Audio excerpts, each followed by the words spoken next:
Hey, bonjour à tous et bienvenue sur cette chaîne YouTube. Ça faisait quelques semaines qu'il n'y avait pas eu d'activité, voilà, notamment pour plusieurs raisons. Je me suis investi beaucoup dans une vidéo qui ne sortira probablement pas. Voilà, je m'étais lancé un défi de finir Pokémon Rouge en une seule nuit, sauf qu'au final, ça a pris plusieurs nuits.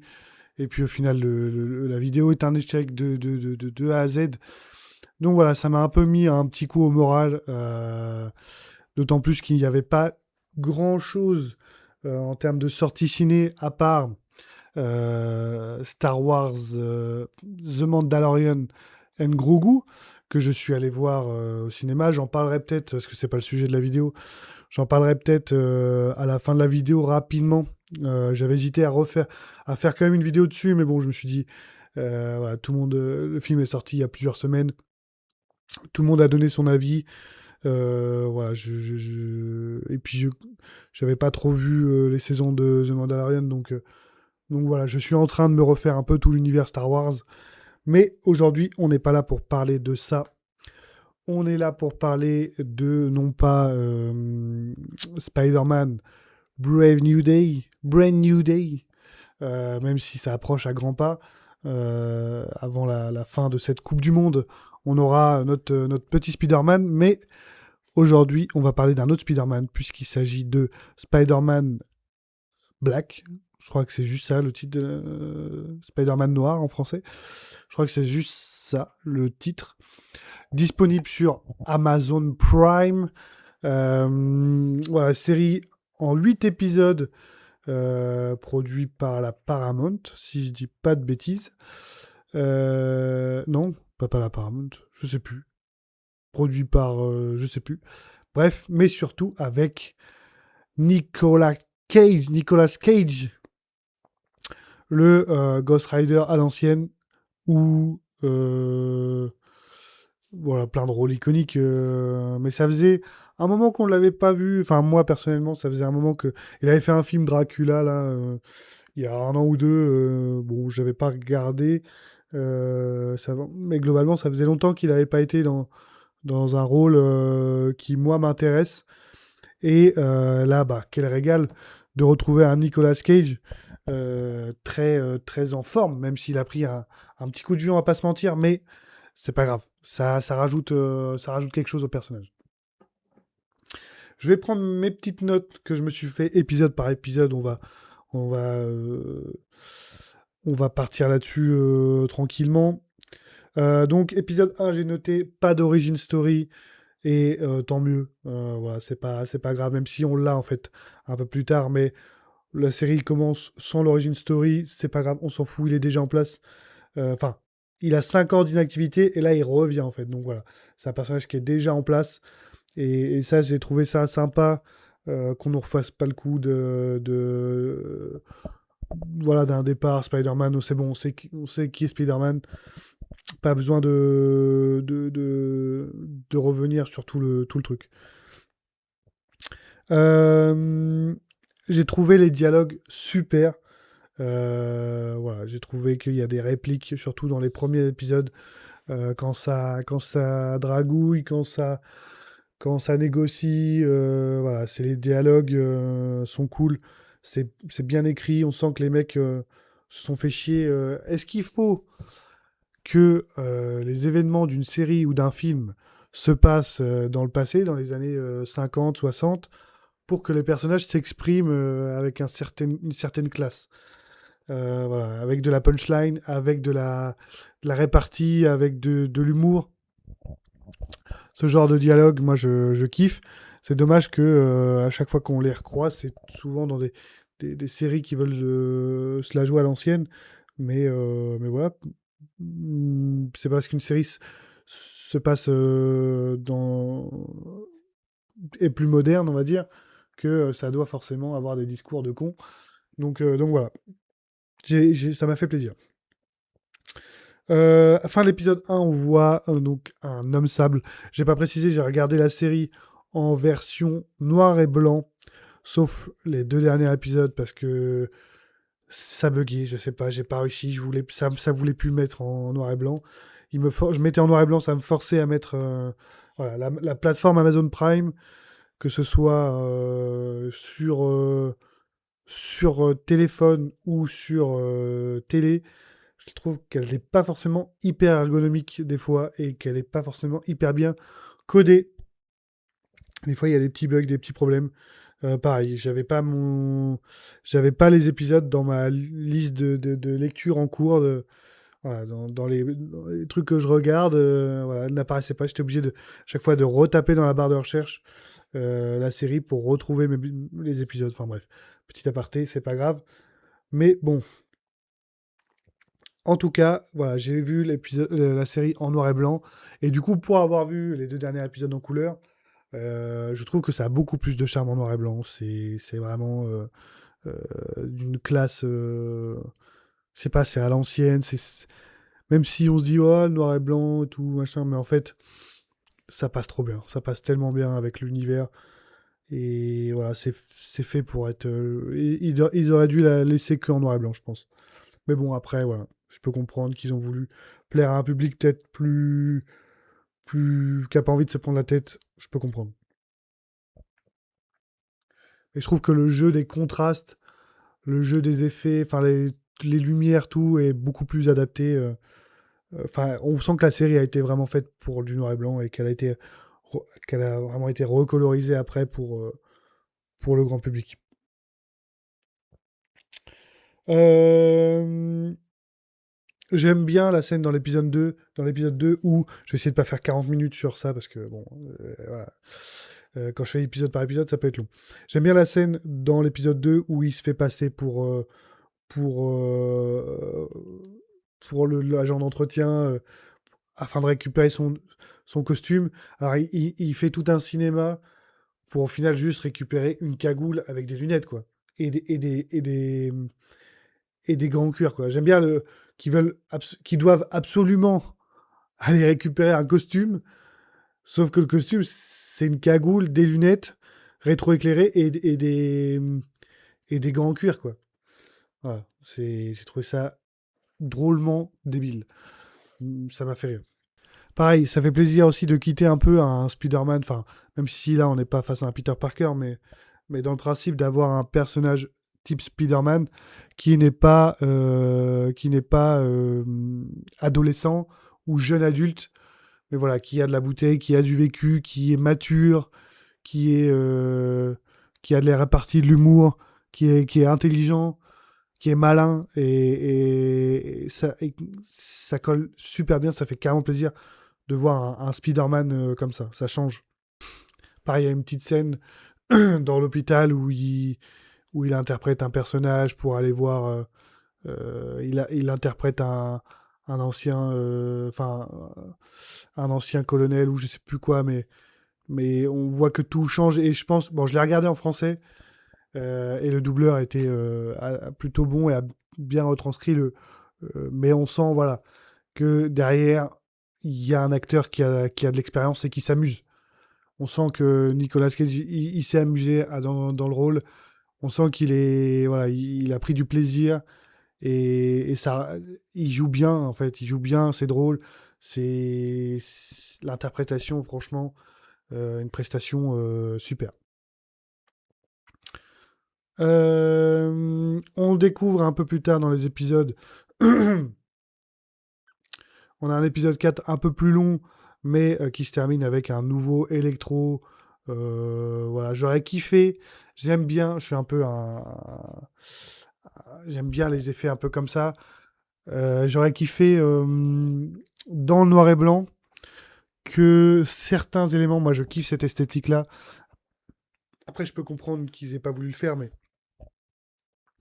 j'aime bien dans le côté noir et blanc quand il y a un moment donné, il y a une couleur qui surgit et les éclairs de Electro, enfin bon, il se fait pas appeler Electro dans la série, il se fait appeler autrement, mais bref, du nouveau Electro, j'aurais bien que dans le noir et blanc, les éclairs ressortent en jaune orange ou en bleu clair, avoir avec les pouvoirs, pourquoi pas, l'homme sable, avoir pareil, une espèce de sable, un grain marron clair beige, que les pouvoirs.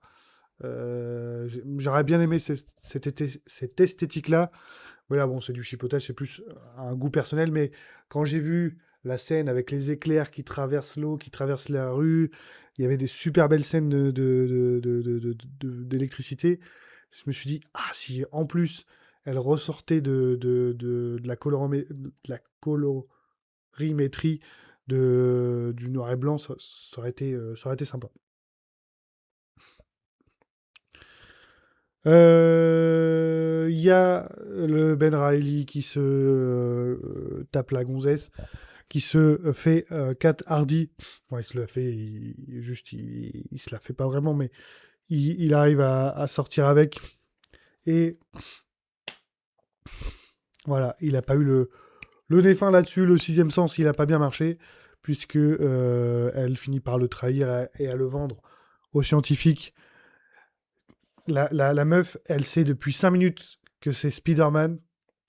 Et, et, et elle le vend, genre au bout de 5 minutes, allez hop, je le vends direct quoi. Elle a pas attendu, voilà. Elle a pas attendu 5 minutes, elle s'est dit, allez, j'ai une info, tac, je la sors direct. On a ensuite une espèce de petite origin story quand même, voilà, qui arrive un peu plus tard, mais qui passe bien, où on le voit voilà, pendant la guerre en Allemagne, enfin, la guerre contre en France, je crois que c'est en France contre les Allemands. On le voit qui se fait pas mordre, qui il ne se fait pas mordre par une araignée, mais il se fait mordre par un homme araignée, mi-homme, mi-araignée, enfin un homme mutant en araignée, voilà, suite à des expériences faites par les Nasos, et voilà, qui ont fait des expériences avec plusieurs. Alors, on a l'impression qu'ils ont fait des expériences avec plusieurs animaux, et dont les araignées. Et du coup, ça a donné le pouvoir de l'araignée à Ben Reilly.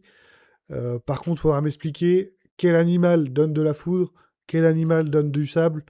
Voilà, là-dessus, j'ai pas trouvé ça hyper clair. Parce que certes, ils ont réussi à avoir des pouvoirs. Alors, autant pour lui, ça marche, puisque il s'est fait mordre par un mutant araignée. Il a des pouvoirs d'araignée, ok. L'homme sable, le nouveau électro et l'espèce de tombstone. Bon, même si le tombstone, il a un peu des. Ça fait un peu lézard. Au début, moi, je croyais que c'était le lézard, mais non, c'est tombstone. Euh, et voilà, je me suis dit, bon, est-ce qu'on va avoir plus d'explications sur même il y en a un, juste son pouvoir, bah, c'est pas vraiment un pouvoir, c'est juste, il prend, le gars, il vieillit à une vitesse folle. Voilà, il y a les symptômes ne sont pas forcément hyper logiques, cohérents avec les animaux et les expériences menées. Mais bon, voilà, ça c'est du chipotage, on s'en fout. Euh, Juste une petite aparté, mais il y a donc la scène en Allemagne, voilà, contre les Allemands. On est dans un univers comics. Généralement, il y a un petit bail de Captain America. Là, on n'en parle pas du tout, pas évoqué. On n'évoque pas de. Voilà, on est dans l'univers. C'est un univers Spider-Man. On cherche pas à introduire ou à parler d'autres héros, même s'il y avait des petites opportunités. On est clairement dans un autre univers. Et voilà, on s'est décorrélé pour l'instant. Est-ce que ça sera amené un jour, ça m'étonnerait, mais à rejoindre un MCU ou quoi que ce soit, ça m'étonnerait. Je pense que ça va plutôt être. Est-ce que ça fait partie d'un espèce de nouveau Spider-Verse? Euh, Peut-être. Est-ce qu'il y aura tout un univers? On va voir sûrement selon le succès de la série. Je n'ai pas de retour, mais enfin, moi j'ai plutôt apprécié, donc j'espère que ça a trouvé son public. J'aime bien les personnages secondaires, voilà. C'est la série nous montre, contrairement à Daredevil, comment exploiter, comment utiliser des personnages secondaires. Voilà, c'est pas des personnages qui ne servent à rien, au contraire, tout ce petit monde interagit et avance vers un même point et voilà. J'aime bien le personnage de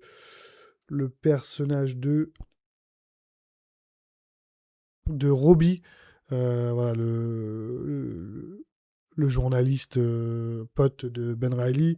J'aime bien la secrétaire, je sais plus comment elle s'appelle, Monica ou un truc comme ça. J'aime bien, voilà, j'aime bien ces persos-là. Je trouve que la dynamique passe bien avec Ben Reilly, c'est cool.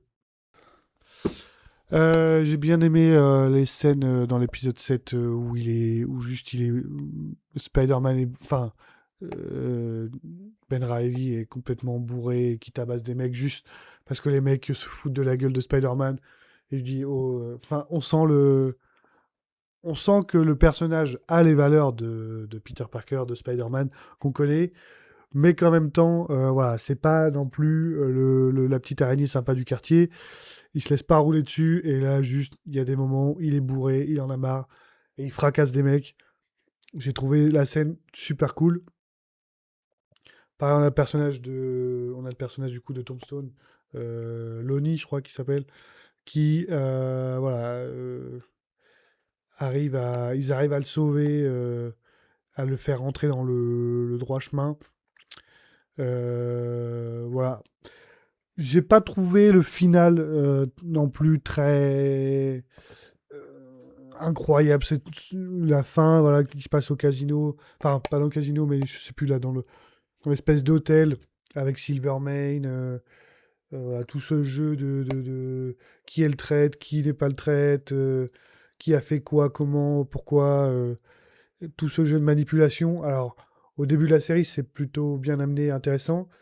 Pour un épisode final, j'avoue que je me suis un peu ennuyé, même si à la fin on a quand même un beau combat assez sympathique, mais voilà, j'ai trouvé la fin un peu moins bien que... disons que les premiers épisodes, j'étais vraiment à fond dedans, et à la fin, j'ai trouvé au niveau de l'écriture, au niveau du scénario, que c'était un peu moins inspiré.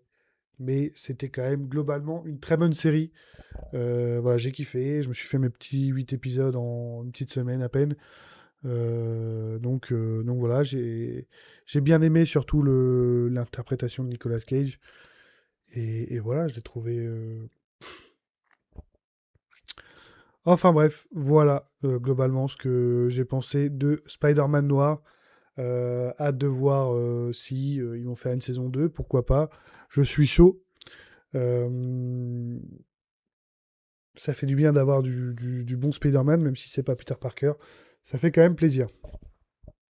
Rien à voir, mais comme je vous l'ai dit en début de vidéo, j'ai vu The Mandalorian and Grogu, donc petit bonus. Voilà, il y aura deux bonus à cette vidéo, une partie sur Spider-Man and Grogu et un peu tout ce qu'on va voir ensuite pour l'avenir de la chaîne YouTube. Rapidement, Star Wars, The Mandalorian and Grogu, j'ai plutôt bien aimé. Alors, je suis en train de me refaire tous les Star Wars, mais je veux dire tout l'univers canon Star Wars, c'est-à-dire les séries. Voilà, il y a quelques jeux vidéo aussi, je crois, qui sont canons, mais surtout toutes les séries, tous les films, voilà. Et donc j'en suis à Clone Wars, et Clone Wars, ça prend du temps. Voilà, il y a 7 saisons d'une vingtaine d'épisodes. Donc, je me suis dit au début que j'allais me refaire tous les Star Wars pour aller voir et The Mandalorian pour aller voir The Mandalorian.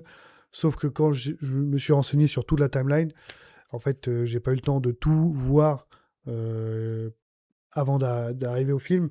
Mais j'y suis allé avec quelqu'un qui connaît très bien l'univers Star Wars, qui avait déjà vu le film et qui m'a dit, t'inquiète pas, il n'y a pas besoin d'avoir vu vraiment de connaître à 200% la série pour apprécier le film. Et j'ai trouvé qu'il avait raison, puisque j'ai pas vu la série. Et j'ai plutôt. Enfin, je me suis pas senti exclu par le film. J'ai cru que moi que ça allait être une espèce de point final à tout un développement, mais finalement, non, c'est une histoire complètement annexe. Donc pour moi, c'était plutôt sympa. Comme ça, j'ai pu aller voir mon petit Star Wars au cinéma sans avoir tout vu au préalable. Et pour parler du film en lui-même, moi j'ai bien aimé. J'ai trouvé que c'était très sympathique, un peu long à des passages, notamment tout le passage avec Grogu dans la forêt, un peu long. Euh, Pareil, j'ai trouvé la narration un peu étrange dans le sens où il y a tout un début. euh, voilà, je pense que c'est le genre de film qui a d'abord été imaginé pour une série, ça se voit.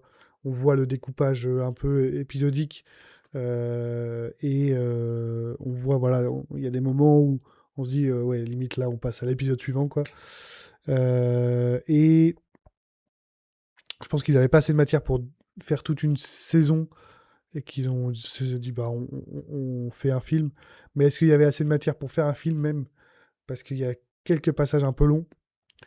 Et voilà, bon, après je vais pas me plaindre du prochain point que je vais évoquer, je vais pas m'en plaindre parce que moi ça m'a pas dérangé, mais c'est vrai que en termes d'univers Star Wars, ça raconte pas grand chose. Ça ne fait pas vraiment. On voit pas grand chose sur le contexte actuel, puisque ça se passe après l'épisode 6.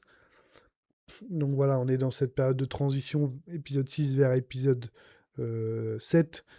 Voilà, il y a toute une longue période là. Et voilà, par rapport au contexte de l'univers, ça ne raconte pas grand-chose. Voilà, c'est vraiment, ça pourrait limite, bon, à part qu'il y a le fils de Jabba le Hutt, mais sinon chronologiquement, ça pourrait se passer un peu n'importe quand, quoi. On voit pas vraiment dans mes souvenirs, on voit pas de Jedi, on voit des AT-AT, et voilà, c'est à peu près tout, mais sinon, d'un point de vue de l'univers global, c'est assez osef. Mais j'ai quand même passé un bon moment, donc voilà. C'était mon petit bonus Star Wars. Maintenant, on va parler un peu de la suite de la chaîne YouTube. Voilà. Je prends toujours du plaisir à faire cette chaîne YouTube, mais j'y passe beaucoup de temps personnel.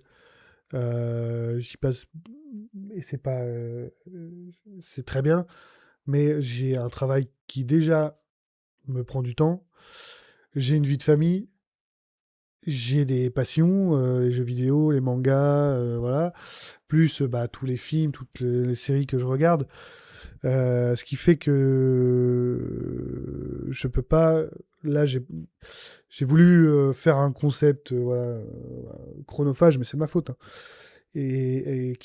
D'avant, je savais que ça allait me prendre beaucoup de temps, que ça allait me prendre beaucoup de temps au montage pour voilà, un f- pas non plus un résultat exceptionnel, juste une vidéo un peu cool, mais voilà, il y avait, pour vous dire, j'ai à peu près, sur la vidéo du défi Pokémon Rouge, là, que je vous parlais, j'ai environ 12 heures de rush.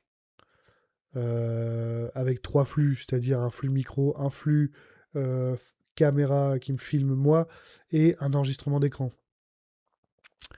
Donc j'ai 3 fois 12 heures de contenu, enfin de pistes, on va dire. Et, euh, et à monter, faut que, enfin, ça me prendrait des journées et des journées. Et je fais pas ce boulot à plein temps. Donc voilà, c'est pourquoi j'ai décidé, je sais pas si je vais m'y tenir, peut-être que tout ça sera voué à changer, mais j'ai décidé de faire du contenu principalement, comme la majorité du contenu sur cette chaîne, vraiment axé critique de films pop culture et séries pop culture. Voilà, des reviews de films et de séries. Beaucoup plus, voilà, tout ce qui tourne autour de la pop culture en général. Vous connaissez mon amour pour Marvel, pour les films d'action, les grandes sagas. Mais voilà, je vais peut-être arrêter de vouloir m'éparpiller, à vouloir faire beaucoup de contenu, jeux vidéo, machin, des trucs que j'aime bien aussi, mais qui me prennent beaucoup plus de temps. Voilà, la review, entre guillemets, même si je vous parle pendant une demi-heure, 1 heure, et bah derrière, j'ai juste à remettre cette heure-là, synchroniser son image et découper les parties qui sont pas dynamiques. Et derrière, voilà, ça me prend peut-être 1 heure en tout. Ça peut me prendre entre 1 heure et demie et 3-4 heures grand max quand vraiment c'est des grosses vidéos ou des gros sujets. Mais sinon c'est beaucoup plus efficace pour moi de faire ça. Voilà. Donc, donc on en vient aux prochaines vidéos qui risquent de sortir prochainement, à savoir le film sur les backrooms qui s'appelle The Backroom, je crois, qui sort à l'heure où je vous parle demain au cinéma.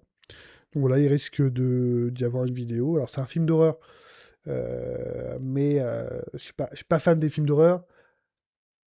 Mais on va voir si ça me prend, si ça. Mais comme je connais bien le phénomène des backrooms et que je connais bien cette culture-là de, du, fi- de Ken Pixel et tout ça, je crois que oui, c'est ça, c'est Ken Pixel. Enfin voilà, tout cet univers un peu des backrooms et notamment les vidéos de Feld Up que j'adore sur le sujet. Donc je veux voir ce que ce film a compris des backrooms et quelle histoire il veut veut nous raconter. Donc voilà, sûrement une des prochaines vidéos sur cette chaîne YouTube. Il y a ensuite, pour fêter un peu l'anniversaire de cette reprise de la chaîne YouTube, on va dire concrète, le film Supergirl, voilà, ma première vidéo sur toute cette, pas ma première vidéo sur la chaîne, mais la première vidéo où vraiment je me lance à 100% sur YouTube, c'était la vidéo sur Superman l'année dernière. Donc voilà, je suis content qu'un an après, j'ai tenu le cap. Je tiens bon la barre, je tiens bon le vent, ICO. Et donc voilà, ça me fait plaisir. On va parler de ce film Supergirl sur cette chaîne YouTube. Et puis après, j'ai pas. Ça va être Spider-Man, je crois, en fin de mois de juillet. Ah oui, le 15 juillet, l'Odyssée aussi. Voilà, l'Odyssée, le film qui a fait retarder Doomsday. Rien que pour ça, je lui mettrais déjà une sale note. Non, je rigole. Mais, euh, mais voilà, avec Tom Holland et plein de gros acteurs, un gros péplum tard l'époque. Donc ça, on va se mater ça et je vais vous dire ce que j'en ai pensé. Donc voilà, on a quand même 2 films très prochainement. Et puis 15 juillet, l'Odyssée, 29 juillet, Spider-Man Brand New Day. Donc voilà, et surtout, je vais arrêter de me mettre une pression dans les plannings. Voilà, récemment, il y a eu sur cette chaîne YouTube un petit mois et demi, 2 mois, où il y avait quand même 1 à 2 vidéos par semaine. Ce qui est génial pour ceux qui veulent suivre la chaîne, mais qui est extrêmement chronophage pour moi et très épuisant. Et donc j'ai décidé de. C'est pour ça, c'est un peu le message global de cette vidéo, c'est je me prends plus la tête, je fais les reviews de ce qui sort, de ce qui m'intéresse. Et si on est dans une période creuse, pourquoi pas faire une petite tier list, faire une petite vidéo qui pop comme ça, un petit podcast, un petit truc. Pourquoi pas voilà, vous savez que j'aime bien parler.